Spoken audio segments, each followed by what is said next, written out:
3, 2, 1.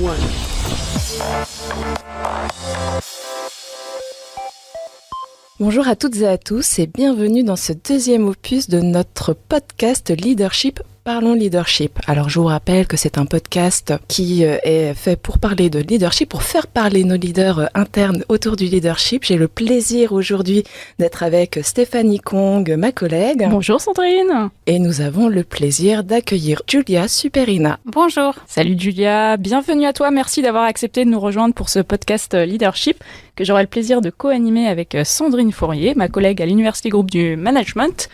Donc Julia, en quelques mots, tu m'arrêtes si je me trompe par rapport à ta biographie, dans les grandes lignes bien sûr, parce que je pourrais pas tout résumer en 3 lignes. Tu es docteur en astrophysique, tu as débuté ta carrière à la centrale nucléaire de Cruasmès, donc chez EDF. Tu as été formatrice pour les opérateurs de centrales nucléaires et ensuite tu as travaillé à la fois dans les projets, mais aussi tu as évolué vers des fonctions managériales dans les métiers de la maintenance, si je me trompe pas. Oui, tout à fait. Julia, aujourd'hui, tu es pilote auditrice interne. Et donc, est-ce que tu peux nous dire pourquoi tu as choisi de rejoindre EDF ? Merci déjà de m'accueillir pour cette aventure qui est nouvelle pour moi. Donc effectivement, j'ai rejoint le groupe EDF en 2010, jusqu'à avoir aujourd'hui des responsabilités à la direction de l'audit interne. Pourquoi EDF ? Donc en 2010, je venais de terminer ma thèse, un doctorat dans le milieu académique, et j'avais besoin, après 3 années de labeur un peu solitaire, de rejoindre l'entreprise pour y trouver des enjeux opérationnels, aussi pour y trouver une autre temporalité, pour avoir des objectifs concrets et atteignables sur des durées un petit peu plus courtes. Et toi, tu venais donc du monde académique. Qu'est-ce qui t'a le plus frappé quand tu es arrivé dans une entreprise telle que EDF ? C'est un grand groupe, donc déjà je pense l'organisation. Donc quand on arrive en centrale nucléaire, c'est plus d'1 millier de personnes qui travaillent ensemble. Donc c'est une organisation assez hiérarchisée, avec des rôles bien définis. C'est extrêmement marquant, ça m'a pris du temps à comprendre comment ça fonctionnait, ce que faisaient les uns et les autres et comment ça marchait finalement, chacun apportant sa contribution. Il y a une autre chose qui m'a beaucoup marquée, c'est la solidarité. Puisque quand on se retrouve souvent, donc c'est à la campagne, les centrales, c'est souvent à quelques kilomètres des villes, et on vit ensemble des aventures. Donc Stéphanie, tu l'as mentionné, un projet d'arrêt de tranche, ça dure entre 1 et 3 mois, et on doit atteindre un objectif ensemble. Et donc cette solidarité que j'ai vue dans ces projets, ça m'a vraiment marquée. Et aussi, ça m'a transmis un petit peu ce qu'était le groupe EDF par rapport à ses valeurs de service public, que j'étais aussi venue chercher. Mais ce n'était plus des mots, c'était une réalité. C'est-à-dire que quand on arrive en centrale et qu'on est jeune, les anciens nous racontent toute leur histoire, nous expliquent pourquoi ils font ce métier, quel en est le sens. Et j'ai souvenir, par exemple, qu'ils s'étonnaient de voir 1 ou 2 démissions par an dans le groupe. Ils n'arrivaient pas à concevoir ça. Voilà, à concevoir ça. Donc ça a développé en moi le sentiment d'appartenance finalement au groupe. Comment on devient à former des opérateurs nucléaires ? C'est assez fascinant, impressionnant.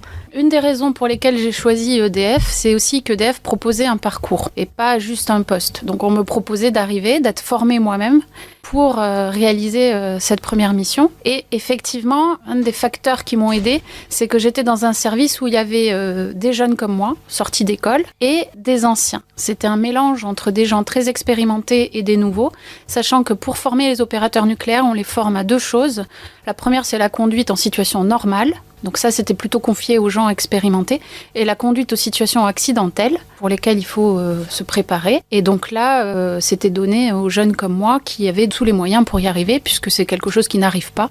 Donc il suffit de travailler les scénarios et de les transmettre. Du coup, tu as travaillé combien de temps en centrale nucléaire, de la formation à après les projets ? Comment ça s'est passé ? Raconte-nous. Donc j'ai travaillé à la formation pendant 4 ans. Quand on est formateur, il y a à la fois cet aspect de former les opérateurs sur le pilotage, mais il y avait aussi des formations plus transverses, par exemple les plans d'urgence. Donc là, on formait toute la population et ça m'a permis aussi de découvrir l'ensemble des métiers de la centrale. Le passage vers les projets s'est fait assez naturellement. C'était une des options possibles. Très intéressant parce que là, on apprend à gérer le temps réel. Tout ce qui peut arriver en temps réel.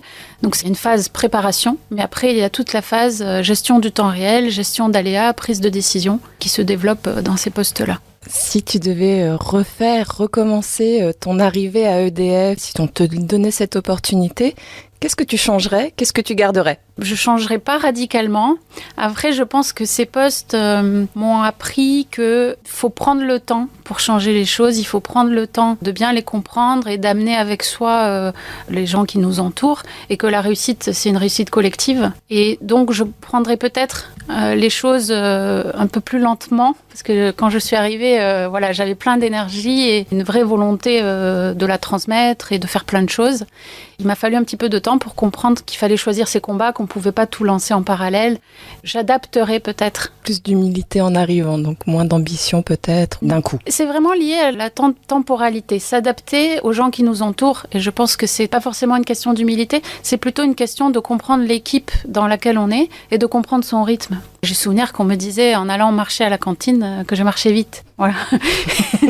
Et même la cantine. Et que voilà, il fallait prendre le temps. Du coup, tu viens effectivement, on l'a dit, d'un monde académique. Voilà, tu es docteur en astrophysique, on l'a dit. Tu te mets à former des opérateurs de terrain en centrale, et ensuite tu te retrouves à manager des équipes en plus dispersées dans les centrales nucléaires pour faire des opérations de maintenance. Comment tu as vécu ce passage en tant que manager? Ça s'est fait encore une fois assez naturellement. Il faut voir que quand je suis rentrée dans le groupe EDF, j'avais pour idée de comprendre comment fonctionnait une centrale sous tous ses aspects. La formation, ça me permettait de comprendre le process nucléaire. Les projets, ça me permettait de comprendre tous les enjeux, que ce soit enjeux de sûreté, enjeux de dosimétrie, enjeux de coûts, voilà. Et le management, ça paraissait la suite logique, parce que derrière tout ça, il y a des hommes et des femmes, et le management, c'est pour moi ce qui permet d'en tirer le meilleur de chacun. Et tu n'avais pas d'appréhension? Ton poste de manager, comment tu l'as abordé? Alors l'appréhension, j'en ai eu moins que ce que j'aurais imaginé, parce que j'ai pas commencé par ça. Je pense qu'il y a beaucoup de jeunes qui commencent sur ces postes-là, et c'est effectivement des postes complexes, des postes qui nécessitent une certaine force mentale. Dans mon cas, comme j'avais déjà un petit bagage, je dis pas que c'était plus facile, mais j'avais des socles sur lesquels m'appuyer, ne serait-ce que en termes de savoir, de ce que représentait le geste technique, de pourquoi on le faisait. Et ce que j'ai essayé de faire, c'est toujours de donner du sens, d'amener le sens. Donc de comprendre moi-même pourquoi on faisait quelque chose avant de le demander à mes collaborateurs. Ça, je pense que ça m'a bien aidée. Est-ce que tu as des leaders ou des rôles modèles qui t'ont inspiré justement pour incarner ce leadership? Alors cette question, elle revient souvent. Je pourrais donner des noms, des exemples. Je me suis posé la question, finalement, qu'est-ce qui m'inspirait chez les gens ? Parce que c'est pas forcément des gens connus, ça peut être tout type de personnes. Et au fait, je vois plusieurs catégories qui m'inspirent. La première catégorie, c'est les pionniers et les pionnières, c'est-à-dire ceux qui vont tenter quelque chose pour la première fois. Je trouve que c'est très inspirant parce que il faut en avoir le courage. Ça nécessite plusieurs qualités. Hier soir à la télé, j'ai entendu par exemple parler de la première femme chef d'orchestre. Est-ce que vous connaissez son nom? Je suis pas sûre de connaître. Attention, j'adore la musique, mais là... Moi, j'ai fait 12 ans de conservatoire, pourtant je n'en ai jamais entendu parler avant hier soir. Donc Antonia Briscoe, c'était la première femme chef d'orchestre. Je trouve ça inspirant. Je suis allée chercher. Pourquoi? Parce que ma première idée, c'était de me dire, mais si j'avais été à sa place, ça devait quand même être compliqué à la fois de gérer pour la première fois une équipe d'hommes, puis aussi d'être observée par un public qui venait probablement la voir un peu comme un animal de foire pour voir qu'est-ce qu'elle pourrait bien faire. Bon, c'est une femme qui a eu un certain succès et puis qui a été oubliée, mais typiquement, voilà, les pionniers vont m'inspirer. Pourquoi? Parce que c'est des personnes qui vont valoriser les opportunités. J'ai appris ça aussi pendant mon parcours. À l'origine, je vous l'ai dit, je voulais tout comprendre de la centrale. Avec le temps, je me suis rendu compte que le groupe offrait des opportunités et que ce serait très bête de rester figé sur cette idée de sortie d'école et plutôt de saisir ces opportunités, de pas se figer. Donc ça, j'aime beaucoup ça chez ces pionniers. Et puis, c'est des gens qui suivent leur intuition. Donc ça, c'est la première catégorie, j'aime beaucoup. C'est aussi des gens qui prennent des risques. Et du coup, ça me fait penser à la deuxième catégorie. Moi, je regarde beaucoup les sports extrêmes. Lesquels, par exemple? J'adore le cliff diving, par exemple. C'est les gens qui plongent de plus de 10 mètres de haut. Mais ça peut être du ski hors piste, des sauts en parachute, acrobatique, voilà. J'adore regarder ça à la télé. Et pourtant, j'ai jamais osé franchir le pas. Et du coup, ça m'a un peu questionnée. J'ai dit, mais pourquoi tous les samedis matins, tu regardes ça? Voilà, il doit y avoir un truc quand même, hein. Et du coup, c'est vraiment des gens qui m'inspirent parce que j'ai compris qu'ils prennent des risques, ils risquent leur vie, hein. Mais derrière ça, il y a une préparation, il y a un travail qui est juste énorme. Et au fait, ce que je regarde, quand je regarde ces émissions, j'ai compris que c'est ce détail, ce sens du détail, cette préparation. Ils vous expliquent comment ils préparent leur matériel. Parfois, il y a 3 ans de préparation pour faire 1 minute de vol. Donc ça, c'est aussi des gens qui m'inspirent beaucoup. Et puis, il y a une troisième catégorie, c'est une catégorie, j'appelle ça la catégorie imposée. Et je pense que tous les leaders devraient se l'imposer, celle-là. C'est, je prends pour modèle les gens optimistes. Alors ça, c'est parce que de nature, je ne le suis pas. Et j'ai eu la chance d'assister à une conférence proposée par EDF quand j'étais formatrice, qui s'appelait l'éloge de l'optimisme. Et donc, ça m'avait vraiment marqué parce que le conférencier expliquait si, par exemple, votre enfant doit passer le bac cette année, qu'est-ce que vous faites ? Est-ce que vous lui exposez, quand il rentre de l'école, la courbe du chômage en lui disant « de toute façon, tu trouveras pas de boulot, ça va pas marcher pour toi ?» Voilà. Ou est-ce que vous êtes optimiste ? Bon, la réponse est une évidence. Et ce conférencier faisait le parallèle avec l'entreprise. Et ce jour-là, j'ai vraiment eu un déclic, c'est-à-dire que je me suis dit, si je veux être manager, si je veux demain prendre plus de responsabilités, si je veux faire des choses avec des gens, je me dois d'être optimiste et de leur transmettre. Je me dois de leur proposer un futur souhaitable, agréable, de leur proposer ça. Après, est-ce qu'on va y arriver ou pas, c'est une autre question. Donc, il y a un philosophe italien qui a écrit sur ça, qui disait « Je suis pessimiste par l'intelligence, mais optimiste par la volonté ». Et je pense que c'est vraiment quelque chose que je recherche et les leaders qui m'inspirent dans l'entreprise ou en dehors sont aussi ces gens qui me proposent quelque chose d'optimiste, ou en tout cas qui me proposent d'avancer.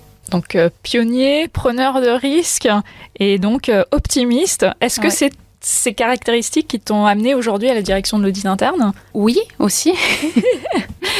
Alors, en termes d'optimisme, est-ce que la direction de l'audit... la direction de l'audit... voilà. La direction de l'audit, c'est une très bonne école pour travailler sur la question du risque, justement. Puisque on va regarder quelles sont les parades qui sont mises face aux risques auxquels est confronté le groupe. Donc, en ce sens, c'est très riche parce que ça permet de tous les couvrir et de comprendre comment ça fonctionne. En parlant effectivement, en venant à cette notion de risque et puis le fait que tu aies des inspirations autour du risque, que tu parles du risque aussi en termes de grosse préparation, pour pouvoir affronter le risque, il faut être très très bien préparé. Mais parfois, il y a de l'imprévu. Est-ce qu'il y a eu des situations un peu difficiles, complexes, qui ont été significatives et qui t'ont fait grandir dans ton leadership, qui t'ont transformé ou qui t'ont fait pivoter ? Oui, il y en a eu et il y en a encore à chaque étape, on va dire. Les premières situations difficiles quand j'étais formatrice, par exemple, c'était quand il fallait évaluer peut-être des personnes qui avaient 30 ans d'expérience, qui n'étaient pas d'accord avec l'évaluation. Donc voilà, ça c'est une des difficultés qui m'a fait grandir. Sur les arrêts de tranche, beaucoup de situations avec un stress important, puisque là, à l'époque, on chiffrait l'heure perdue. Donc il faut prendre des décisions, il faut agir, il faut intervenir avec toute une série de contraintes sans se tromper, donc beaucoup de stress. Donc là aussi, j'ai appris, il y a des outils pour gérer ça. Et puis sur l'expérience managériale, là il y avait aussi le temps réel, mais après il y a aussi tout l'aspect gestion d'équipe. Et donc là, c'est de l'humain. Il peut y avoir des conflits à gérer entre les personnes, au sein de l'équipe, et puis des vraies difficultés aussi avec des situations personnelles pas évidentes qui ont des répercussions sur le travail de certains collaborateurs et qu'il faut apprendre à gérer. Et aujourd'hui, Julia, tu dirais quel type de leader tu es ? Tu as le droit de répondre ouverte, engagée, authentique. Hein, valide, ou pas, mais on tu est peux entre ne nous. pas le dire. Alors, je ne sais pas dire si je le suis, mais en tout cas, une des composantes les plus fortes chez moi sont liées à la vision. J'essaye de donner du sens. En tout cas, je m'efforce à trouver le sens et à le transmettre. Et ça passe beaucoup aussi par un travail pour expliciter ma logique, pour bien détailler le chemin et pour aussi le confronter aux autres. Parce que ce chemin, il n'est pas figé. Moi-même, je peux me rendre compte qu'il y a un chemin plus court ou meilleur. Donc, Est-ce qu'il y a des expériences extra-professionnelles qui, pour toi, ont forgé aussi ton leadership, au-delà d'EDF, du coup ? Expérience, j'ai beaucoup appris par la musique parce que c'est une très bonne école, parce qu'il y a une certaine discipline Et puis, il y a cette transcendance un petit peu, c'est-à-dire que voilà, on va vers quelque chose de beau. Ça m'a beaucoup appris. Dans mon leadership, je pense qu'il y a une part de créativité. J'ai besoin de puiser dans cette créativité et ça se traduit par des propositions de projets annexes où j'essaye toujours de me réinventer ou de faire bouger les choses autour de moi pour amener une petite facette supplémentaire.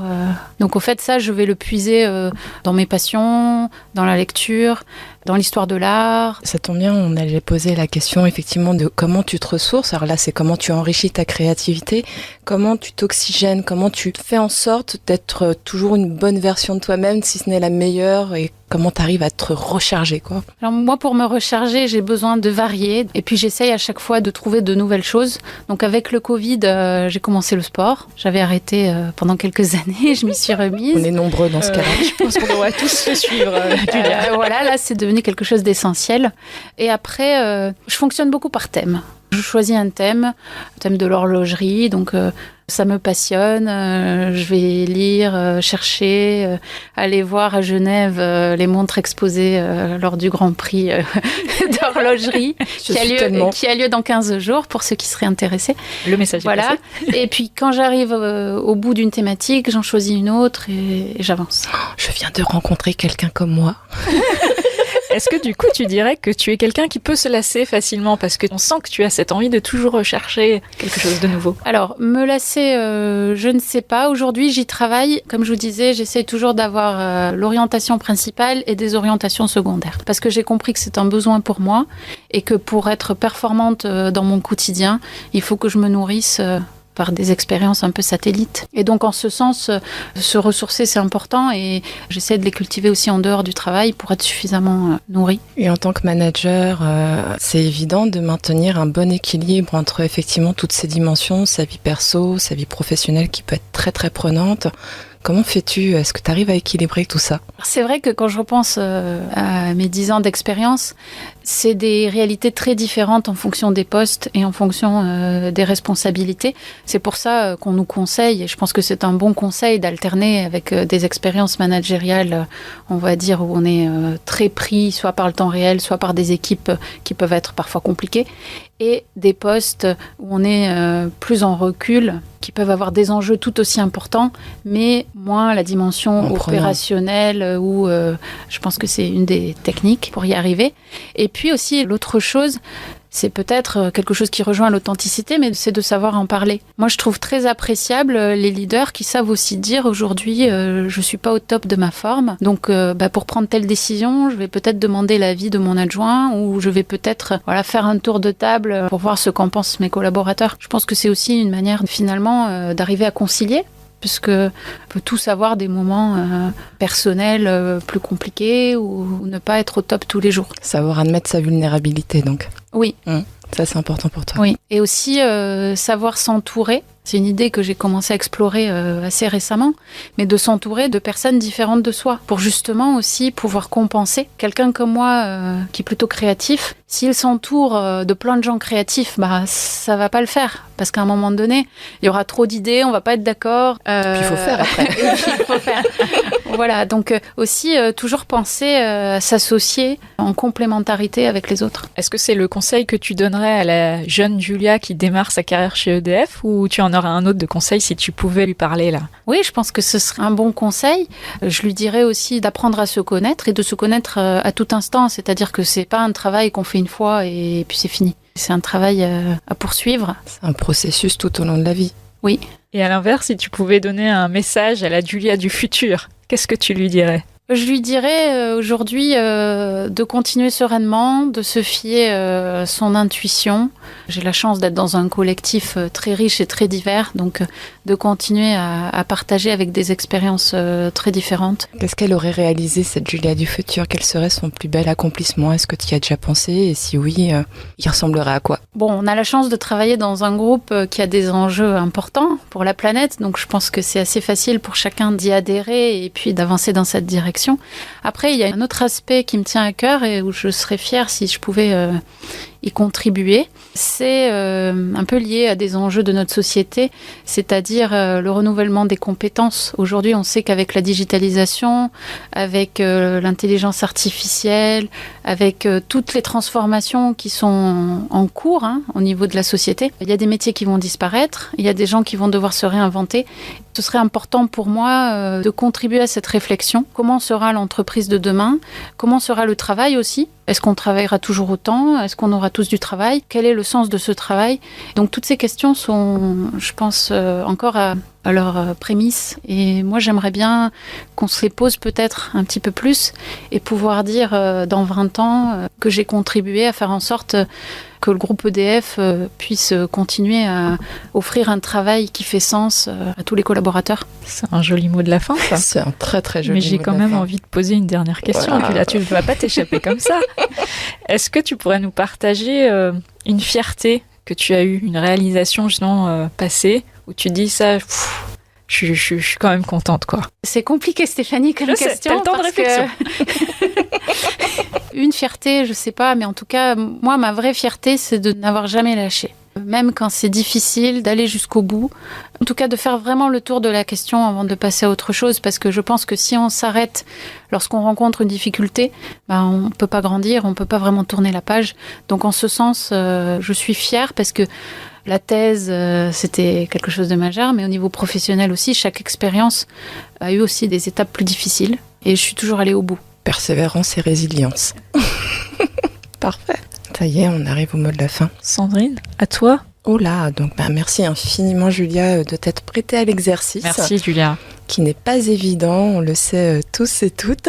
De se confier, de parler de soi-même en fait, tout simplement. Exactement. Donc merci de ta confiance. Merci à toi Stéphanie, c'est toujours un plaisir. Merci Sandrine. Et merci à Régis qui est en coulisses. Et Rémi également. Et Barbara au loin, toute l'équipe de l'Université Groupe du Management qu'on remercie également. Donc merci encore Julia. Merci beaucoup. À bientôt pour le prochain podcast Parlons Leadership.